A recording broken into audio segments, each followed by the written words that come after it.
Hi everyone, and welcome to the Chat and Vibe series for the upcoming Vitality Festival, which starts this Saturday on October the 31st. We're really excited to bring to you 70 world-class speakers on the field of health and well-being over the course of 9 days. You'll attend everything over the virtual platform of Zoom. And today we've got one of our amazing speakers here with us today. We've got Zamil Chowdhury. How are you, Zamil? I'm well. That's good. Thanks for being here today. Tell us a little bit about your backstory, your background, how it is you got to be where you are today. Oh, well, I came to Australia 20 years ago, and before that I came from England, so born and bred in Birmingham. And 20 years I've spent in IT, so in sales and in IT. And prior to that, had a mother and father that were heavily involved in their community. And that was through we had an Irish cafe, which turned into an Indian restaurant, which was, you know, the epicenter of our community. It was a real bohemian community where it was groups of people from when I was born and just being around, you know, eclectic. And my mom and dad were sort of the heads of that. And my dad is from Bangladesh. My mom's English Irish. So in those days as well, it was a bit tricky in England with quite a lot of racism, and so it was a very colourful upbringing. And yeah, 20 years, 25 years in the corporate world, and yeah, disillusioned with, you know, just wanting a better life rather than what was going on in England led me to Australia. And so yeah, in Australia, I've recently relocated from Melbourne to Perth, which is huge, to be with my son, who's 5.5. And yeah, currently work for an organization called Virtusa, and I'm director of sales for those guys. And I head up sort of looking after their health and life sciences around sort of how technology can help those organizations. So that's where I am at the moment. Fantastic. And tell us, I know you've got a really interesting story of what took you from IT and then into the health and wellness field. So what was that pivotal point that took you from one focus to another? Well, it didn't take me from one focus to the other. It just married really well. That you'll hear about my story, you know, but I got cancer 5 years ago, and that was really the catalyst of my journey. And I've always loved IT. And I've always been able to, the reason why I love IT is how technology can help people.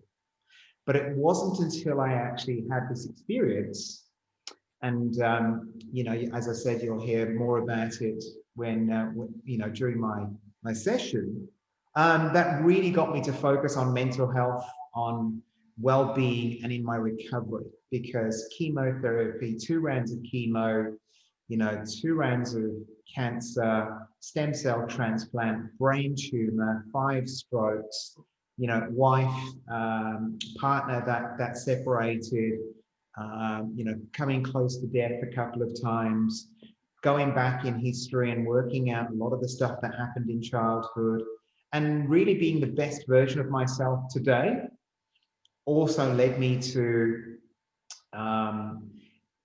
being involved in health and life sciences, and how technology and that gap and my experiences all sort of started just to marry together. And it's incredible. I mean, you know, here we are with this upcoming festival, and we're using a platform. It's a virtual platform, obviously driven with IT. And yet, you know, in these times where we're all so separate, we're enabled to use the Zoom to really bring people together. I think it's been, you know, like you said, there's been an amazing marriage between people's mental well-being and health, and then being able to access things via Zoom or other such modalities. Yeah, healthcare, huge. It's been huge for healthcare, especially around telehealth. And I think it's accelerated people's ideas of not only working from home from a mental health perspective. I think if you look at parents that were working, and you looked at, say, fathers that would go out and work, they wouldn't really see their kids in the week. And now they're able to spend more time at home, less time on the road, and less time, adding to the world in terms of pollution and stuff that they get involved in. Less stress, but an adjustment in itself, and that's because companies have realised, well, we have to do it because of COVID. Now it's kind of like it can continue to work for most organisations that, well, why would they have them at home? And I think that's been a huge change, and it'd be a huge change again to how organisations adjust to that.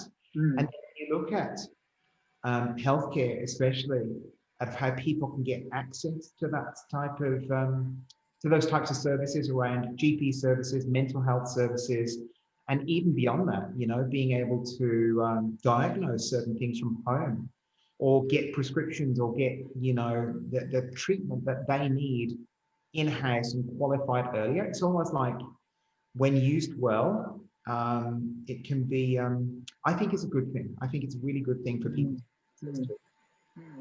And it's interesting, a lot of people are working from home at the moment, where they ordinarily wouldn't have. And it's an interesting situation where people have got, their office, and I know I've set my office up in my lounge room. And then, you have your day, which is, sometimes challenging and sometimes not.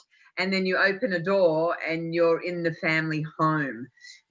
What advice would you give to people who are sort of, struggling with that transition? Have you got any pearls of wisdom that you'd like to share based on that?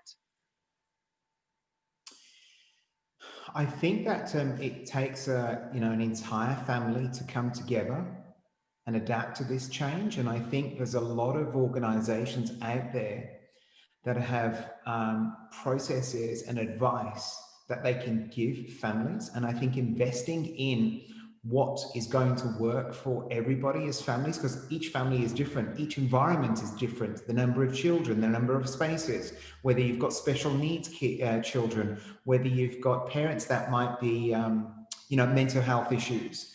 And so I think that being open to getting advice and going out there to seek that, I think is my first point of call, because I think then it gives us an opportunity to be closer to our family. And I think it's really made me personally appreciate the simple things in life. The connection that you have with people is huge, but also, when do you have your own time? If you're in a space and you're in that moment, you also need, as well as a family time, your own personal time. And having a really good structure around meditation or prayer, and exercise and food, are key to families being happy. They're the primary things, because technology and consumption has been so prevalent for the last 20 years. It's all around consumption. And then all of a sudden you're at home. And if you're constantly just fixed to your piece of technology without the other stuff, that can also be a challenge. So it's trying to find that balance in the new world, and knowing that you don't need to get it perfect. And I think there's a real stigma about asking for help too. I think it's become really apparent in these times where people are feeling challenged. They've got these mental health issues that have come up, which they haven't necessarily known about. Some have known about it. And there's, some people don't mind asking for help, and then there's others who really think it's not a great thing. What would you have to say around that in terms of encouraging people to really, you said it's really important to be able to reach out and ask for help. What would you have to say around that? Well, there's two pathways to it. There's one which is the gift of desperation. And that's where you actually get to a point where you break down. You get to that point where you're absolutely desperate. That's one aspect, and I've experienced that. And then the other aspect is, what can you do proactively? And the proactive side of things is just recognizing that there are people, processes, tools out there that can accelerate challenges that you might have. And you might be able to also share your experience with other people. And that's a difference. You might be going through a challenge that somebody else, and you've just got through it by yourself at home. And all of a sudden you're speaking to your neighbor, or you're speaking to another family, friend, and they might be going through the same thing. And just hearing your experience and connecting with other family members and having that type of conversation, it's quite surprising where help comes from once you open yourself and you open yourself up to being vulnerable. Yeah, yeah, yeah. I think so. I think it's really important. And I think there are lots of different tools, and I think everybody needs to discover that. I think, for us, that was one of the reasons why we decided to put the Vitality Festival on. We've got 70 people offering advice in terms of how people can potentially, find habits that help to rebuild them. And I know you've told me that meditation and, like you said, prayer were really paramount in terms of you rebuilding yourself. What other strategies, just maybe one or two, that you went through yourself and experienced that were really helpful? As soon as it started, I recognized, well, what can I do? What can I do in the space, and what's important to me? And I think working out what's really important, which is food, exercise, some quiet time, family time. And so that really is a structure. Getting a structure in place that's a new way of doing stuff and sticking to it gets you into a routine. If you've got a family, if you're alone or you're single, both of them work really well to having something where during the day you're going to, non-negotiable, you're going to have breakfast in the morning. You're going to have 20 minutes of meditation by such and such a time. You're going to have lunch. You're going to have a walk around the house. You're going to have a break. You're going to go for a walk outside. You're going to have dinner at a certain time, more exercise at a certain time, only certain amount of television and media. And then sort of giving yourself this structure. It will take maybe a week to 2 weeks to get into that. But once you're into that, it makes it a lot easier when you look back and thought, oh God, I didn't do my meditation today, and oh, I didn't eat well today, or I didn't exercise well today. That compounds, and that affects your self-esteem. Whereas if you do just small things and you have them, at least you can look back and go, oh yeah, I achieved making my bed this morning. I achieved, doing 10 minutes or 5 minutes of meditation. I ate well today. I did 20 minutes of exercise today. And I think that process allows you to small, esteemable acts increase your sort of, your self-worth. And yeah. Yeah, I think it's really important once to show up for yourself. And for people who are feeling really overwhelmed, to restructure everything all at once is a really big deal. So, small, little incremental, achievable things that you can look back and, have a little bit of a win, really excites you to sort of come back the next day and maybe do a little bit more and a little bit more. But I think from what I'm hearing you're saying, and from what I've heard other people saying, it's really important that once you're establishing these habits, these new habits that you've scheduled in, like you were suggesting, is to keep at it. Don't sort of plan to do it for 1 or 2 days, but 1 or 2 weeks, potentially 1 or 2 months, and eventually, years on years. And it's really for a lot of successful people that I speak to, it's by being diligent and having these activities that you put in place continue to keep you where you want to be in life is super important. Yeah, and the only thing I'll add is once you've got yourself in that space and what you've gone through, then the next biggest thing for me is helping others. And it's that helping others that give you a perspective on what's going on in your life. And I know this sounds a bit weird, but when somebody else is having a really terrible day and you call them up, just to see how they're going, it puts things into perspective. It really does. And by you doing that week, 2 weeks, 3 weeks of that routine and sharing that with somebody else, because they might be open to it. What did you do? How did you get through it? That experience of something you've actually gone through is more powerful than trying to tell somebody to do something that you're not doing. And that's the whole point. one of the things that you'll learn from, you know, not learn, that I'll share, and I hope that it's part of my experience, is listening to people. Sometimes the most important thing and the most precious gift you can give somebody is to listen to them, is to not think in your head, right, what can I say to this person?